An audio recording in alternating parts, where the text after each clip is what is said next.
secara lisan sudah berkoordinasi dengan Menteri Kehutanan dan besok kami akan melaksanakan rapat bersama untuk menurunkan tim gabungan untuk melakukan proses penyelidikan pendalaman terkait dengan peristiwa yang terjadi. Tentunya apabila ada pelanggaran hukum kita akan proses. TNI, Polri.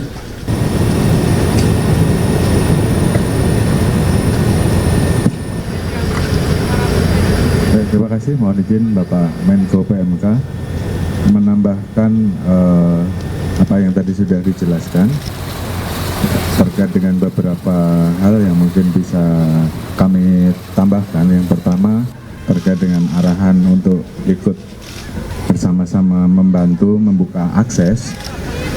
Mungkin perlu kita informasikan bahwa saat ini khusus Aceh yang memang saat ini terdampak paling luas, saat ini sudah dapat diakses dengan kapal laut di 6 wilayah: Lok Sumawe, Biren, Aceh Utara, Aceh Timur, Langsa, Aceh Tamiang. Dapat diakses dengan truk jalur darat. Terdapat 8 wilayah: Pidi Jaya, Aceh Barat, Aceh Nagan, Aceh Selatan, Aceh Singkil, 10 Salam. Kemudian yang dapat diakses dengan udara saat ini 4 wilayah, yaitu Aceh Tenggara, Takengon, Gayo Lues, Aceh Tenggara, dan Bener Meriah. Pada prinsipnya untuk tahap awal bantuan logistik ini sudah bisa disalurkan sampai di tingkat kecamatan. Itu yang pertama. Kemudian yang kedua, tadi ada pertanyaan terkait dengan masalah penegakan hukum, terkait dengan masalah temuan kayu gelondong yang sudah terkelupas. Kami secara lisan sudah berkoordinasi dengan Menteri Kehutanan dan besok kami akan melaksanakan rapat bersama untuk menurunkan tim gabungan untuk melakukan proses penyelidikan pendalaman terkait dengan peristiwa yang terjadi. Tentunya apabila ada pelanggaran hukum kita akan proses. Kemudian terkait dengan bantuan airdrop tadi, memang kemudian dilakukan evaluasi, yaitu dengan memberikan siling atau kemudian membungkus dengan lebih kuat, dan tingkat ketinggiannya pun kita turunkan untuk supaya logistik yang disalurkan lewat airdrop tetap terjaga. Kemudian terkait dengan tadi adanya informasi penjarahan bahwa sampai saat ini sudah tidak ada lagi yang diamankan, semuanya kita lepas.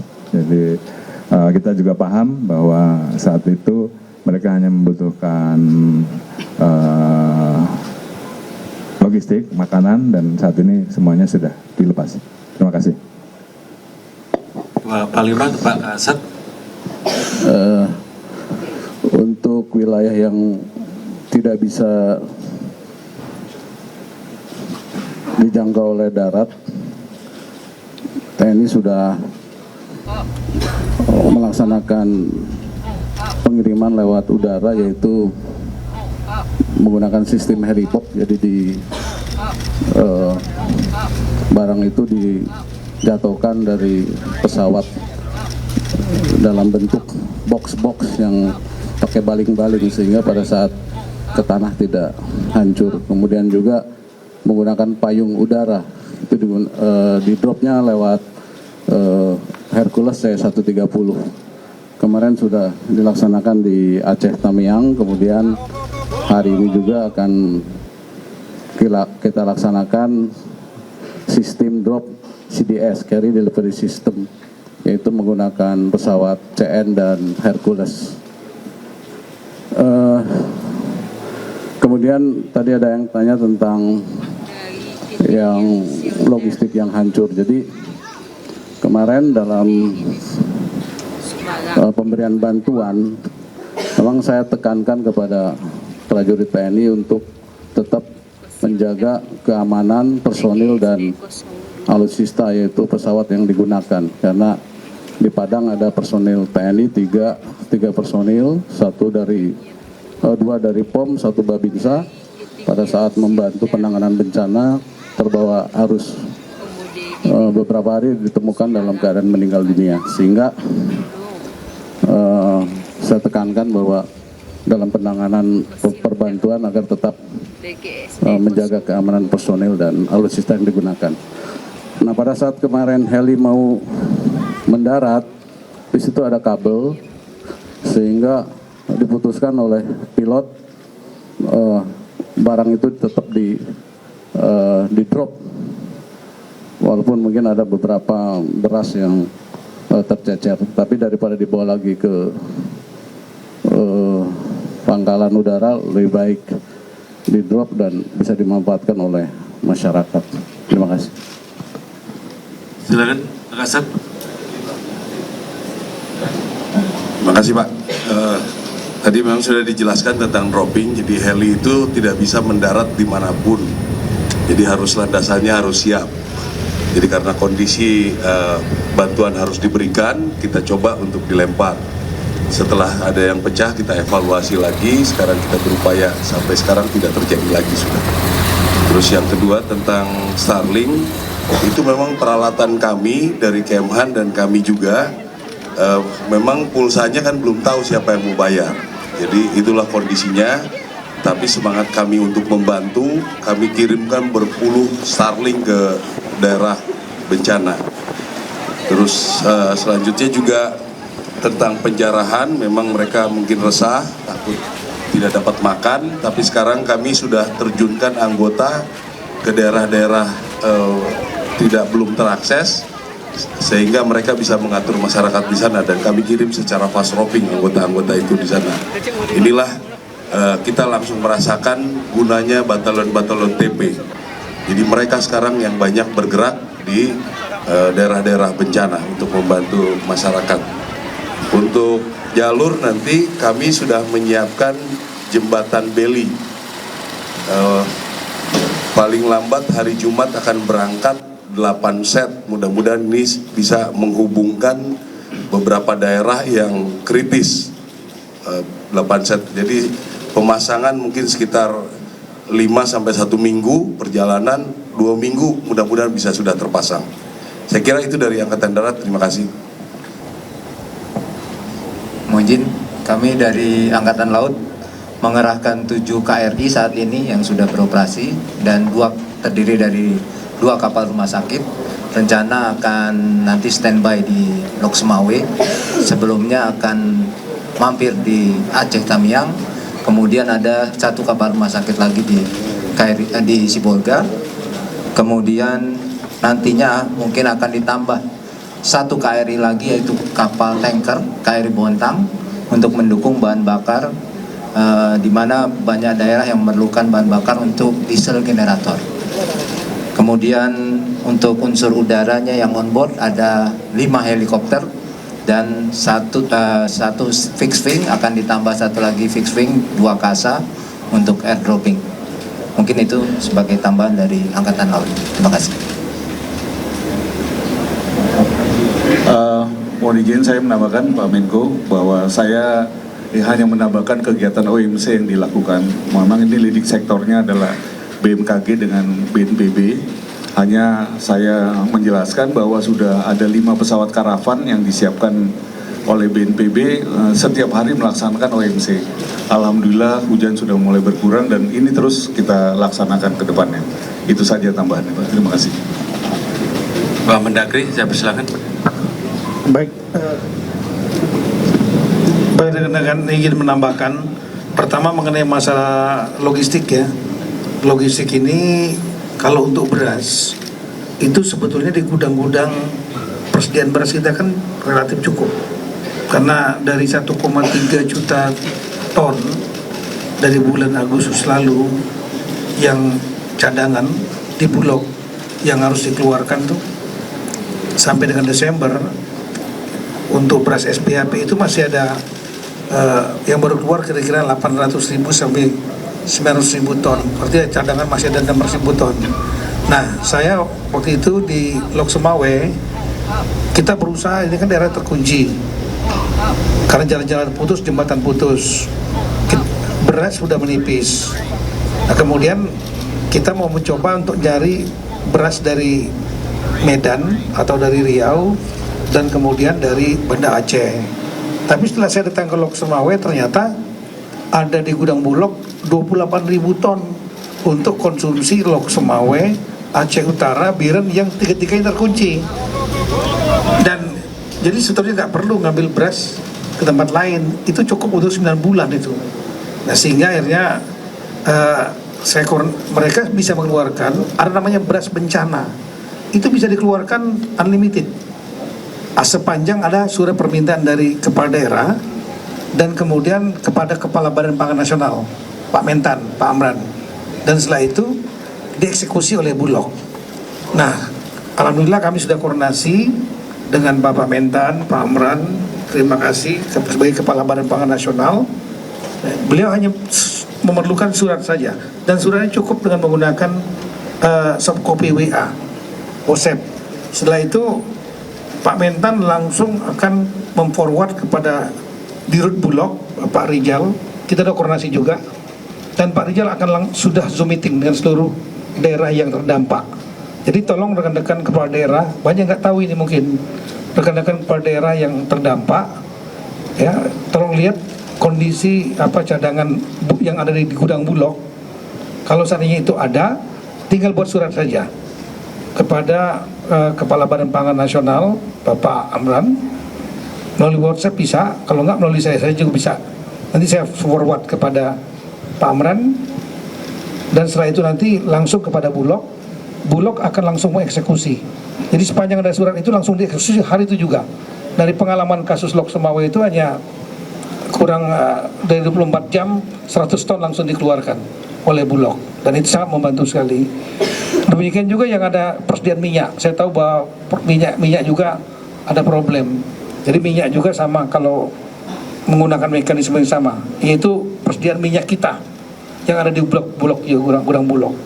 Yang kedua, untuk saya tahu di daerah-daerah juga selain masa pangan dan pakaian, itu adalah BBM.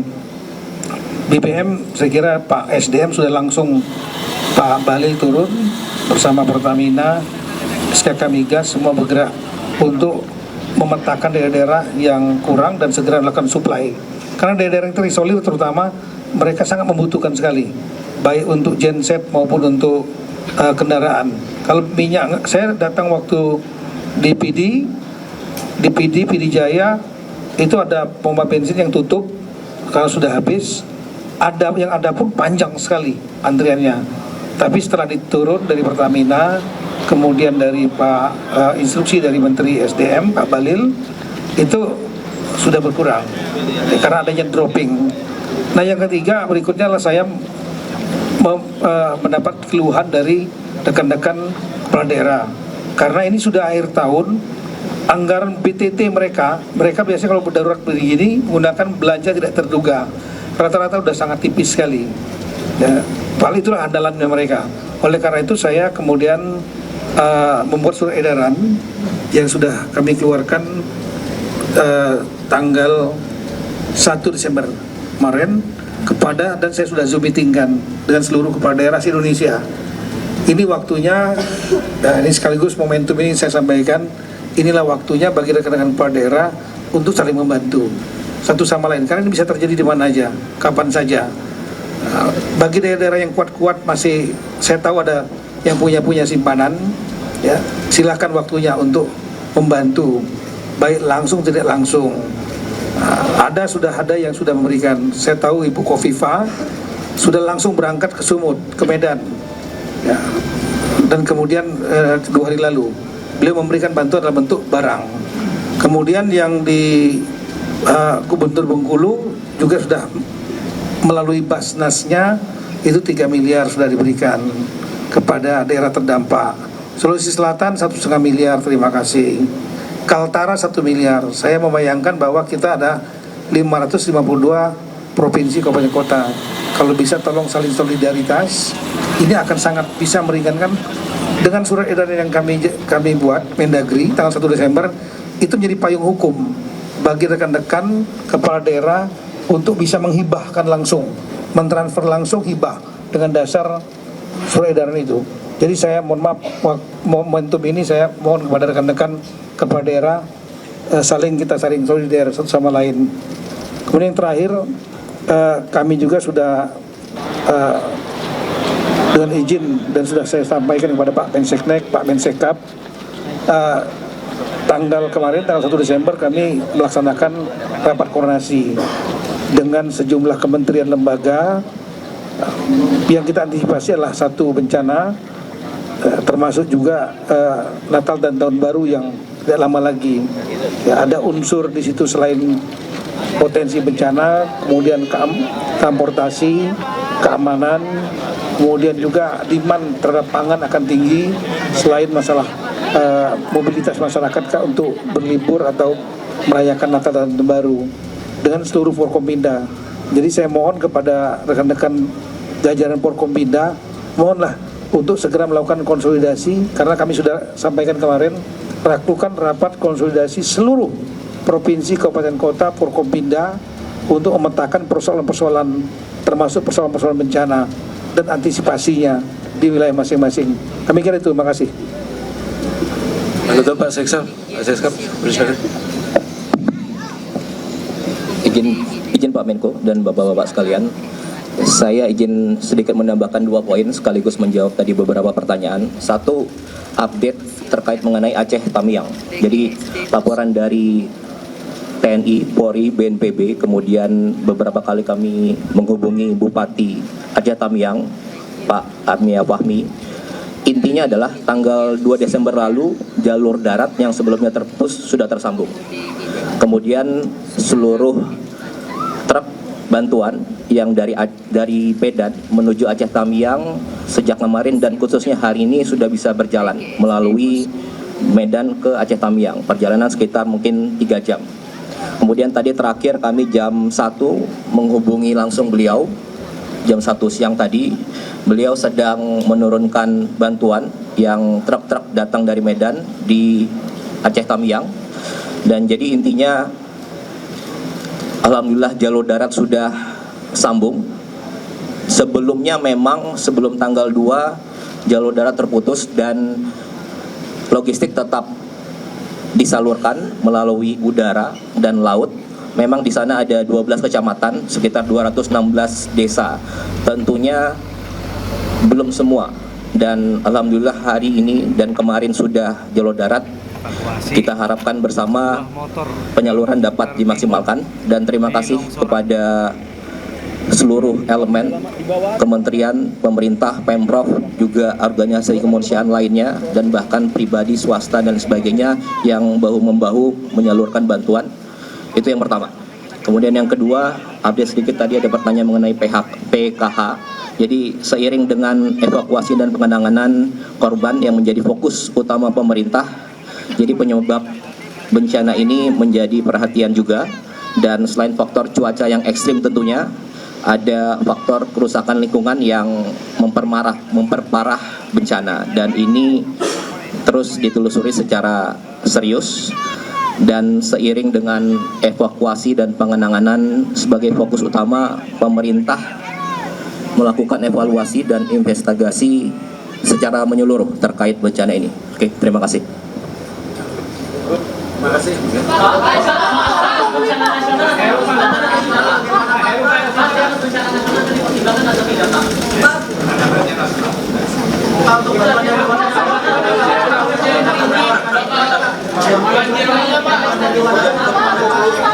Antisipasinya gimana Pak?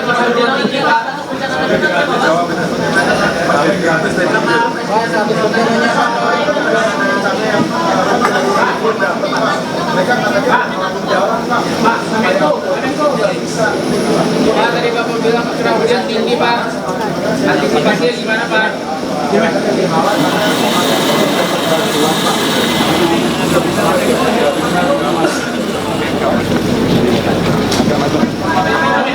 Ya pemirsa, itu tadi merupakan pernyataan dari sejumlah pejabat, diantaranya Menko PMK Pratikno. Adalah seluruh kementerian dan lembaga diperintahkan oleh Bapak Presiden, termasuk TNI Polri, ya, BNPB dan semua komponen untuk mengerahkan sumber daya yang ada semaksimal mungkin menangani bencana di Sumatera ini. Jadi sekali lagi ini penanganannya benar-benar penanganan full kekuatan secara nasional, begitu Pak Mensesnek kalau mau tambahkan.